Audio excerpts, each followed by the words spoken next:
आज शिक्षण मंत्री धर्मेंद्र प्रधान यांचा राजीनामा झाला।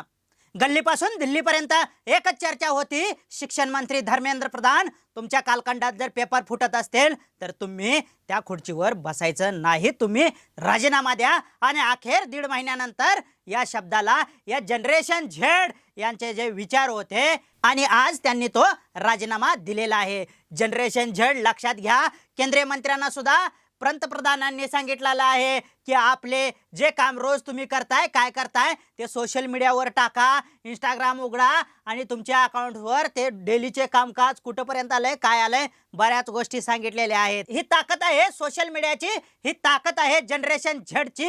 अहो जनरेशन झेड काय, अल्फाची सुद्धा याच्यात ताकद दिसलेली आहे, हे लक्षात घ्या। भविष्य बदलणारी पिढी आहे, पण जनरेशन झेड लक्षात घेतलंय का तुम्ही?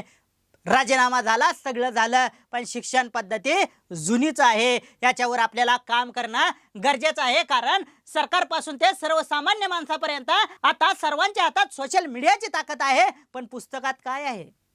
पुस्तकात आहे तीच जुने विचार, तीच बुरसटलेली विचारसरणी, जुन्या एकदम सिस्टम्स आणि बरंच काही। ही गोष्ट तुम्ही लक्षात घेतली का? कारण सिलेबस बदलला पाहिजे, AI आलंय, नवीन टेक्नॉलॉजी पाहिजे, नवी दिशा, नवी शिक्षण पाहिजे।